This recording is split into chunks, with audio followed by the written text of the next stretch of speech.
Despite only having one developer, Lumber Tycoon 2 has a substantial list of contributors who have supplied the game with new content over the years. However, the people found in the credits section of the menu are not the only ones who have supplied the game with their creations. In this video, I have found some of these uncredited creators who have each contributed to the game with a model or a retexture. I will explain each of their submissions, the backstories behind them, and possible reasons why they are not credited in the menu. Let's begin with the first two creators, both from Christmas of 2022. TC1010 Tiago is the original creator of the Chilly Gift of Deep Cold and the Frost Axe.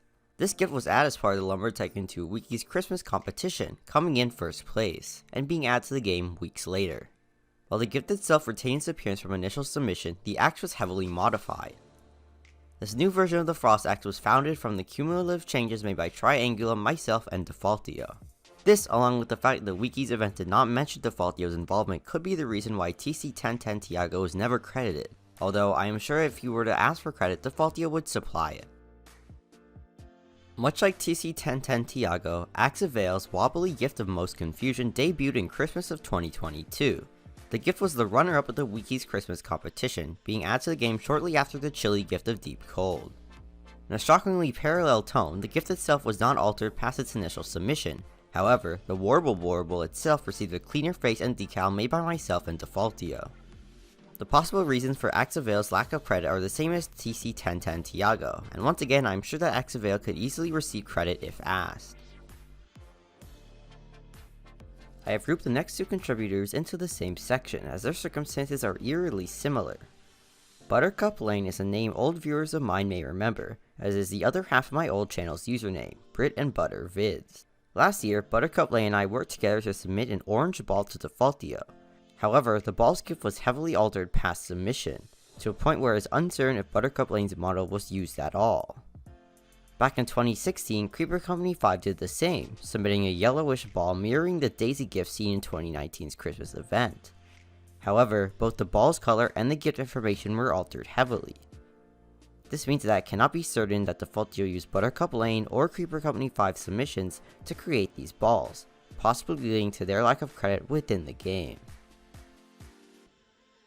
Luckfire, also known as Colt Barrett 112, is the creator of the 2019's Rosa Flamma pumpkin. The pumpkin remained unaltered from its original submission, becoming a fan favorite for its two-tone color scheme. What makes this submission interesting is that the creator, Luckfire, did not ask for credit when submitting it, which answers the question already. However, there is one more thing about Luckfire and the timing of the Rosa Flamma pumpkin's release. If you didn't know, Luckfire is one of the developers of the now DMCA'd Woodmill Inc., which was taken down on October 1st of 2021 for using stolen LT2 assets. And this was the same day that the Rosa Flamma pumpkin was released into Lumber Tycoon 2, perhaps being one last gift from Defaultio. Kevin's contributions to the game are by far the least notable on the list, only slightly altering a pre-existing model. The Beastmas 2018 event Scoobus, while originally uploaded to Roblox by user GrungeTime, was resized and resubmitted by Kevin as a penultimate reward for completing the Beastmas quest. The reasons why Kevin remains uncredited are thus very straightforward, with his sole contribution simply not worthy of acknowledgement. Mumazing was a very popular Lumber Tycoon 2 YouTuber back in 2018. Her amazing building and design skills were put on full display in her drawing of a lone giraffe on the beach, which was added to the Fine Art shop in 2018 sporting a simple white frame. What makes this contribution special is that it's a permanent item available for purchase 24/7 since it was added in 2018. Judging by a tweet Amazing put out on the painting's release, she seemed content with the state of the painting. While she's not credited in the menu, her real name, Holly Spring, is found on the painting's description. The only reason I can think of as to why she is not listed in the menu is because her contribution was not technically a retexture or a model, but rather a decal. Either way, it appears as if all parties were satisfied upon the painting's release, and its addition was definitely a good thing for the game. And now we arrive at possibly the biggest model contributor for Lumber Tycoon 2, credited or not, Optimus. Optimus has contributed 6 items into the game, released in the Christmas events of 2018, 2019, and 2020. It should be noted that almost all of Optimus' original submissions were altered by Defaultio before being added to the game. However, the concepts and rough appearances remain the same. In 2018, the Cold and Wet and Lumpy gift from Bob, the gift with candy cane stripes, the Very Plum gift, and the wobbly gift of low confidence were all made by Optimus and later added by Defaultio. The Cold and Wet and Lumpy gift from Bob undertook the biggest transformation, with the gift and items texture changing completely. The gift with candy cane stripes was altered only slightly in size, with the item and colors remaining the exact same. If you were around in 2018, you may remember the Very Plum gift's original texture. Well, this was actually a texture submitted by Optimus along with the rest of the plum ball, which remained the same. Finally, the wobbly gift of low confidence was added not before Defaultio swapped the item for the green wobble that we see today. Moving on to 2019, the wobbly gift of mostly teal was added to the game, remaining unaltered from its original submission. In 2020, the spooky deep earth gift was added, containing the cave axe. While the item itself was revamped completely by Defaultio, the gift remained the same. And those are all of Optimus' submissions. While not of the highest quality, they definitely deserve some recognition. Like TC1010 Tiago and Availa, I'm sure Optimus could easily obtain credit for his contributions.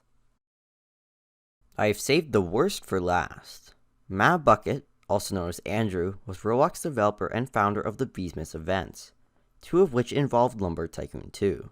I will not go into great detail, but in 2021 Andrew was revealed to be a pedophile, leading to the termination of his Roblox account and possible criminal charges. If you would like to hear more about the story, I have linked a video in the description. Luckily, whatever Matt Bucket made couldn't be that influential. Surely he didn't create 2 of the most recognizable axes in the game, one of which is the best and most used to this day. Surely he didn't create the Maniacs. Well, unfortunately, he did, submitting it in 2018 alongside the rest of the Beesmas event. In addition to the Maniacs, Andrew made the Bees Axe in 2017, and the Lumpkin in 2019. It is understandable why Defaultio has not credited Andrew for his creations, and personally, I would have removed his creations entirely. It sucks that such unique items were made by such a terrible person. And there are the uncredited creators of Lumber Tycoon 2. It is highly likely that there are a lot more out there, but I have only featured these ones as they all have specific models that they submitted to Defaultio. And that's going to be the end of the video. Thanks for watching all the way to the end, and I'll see you in the next one. Goodbye.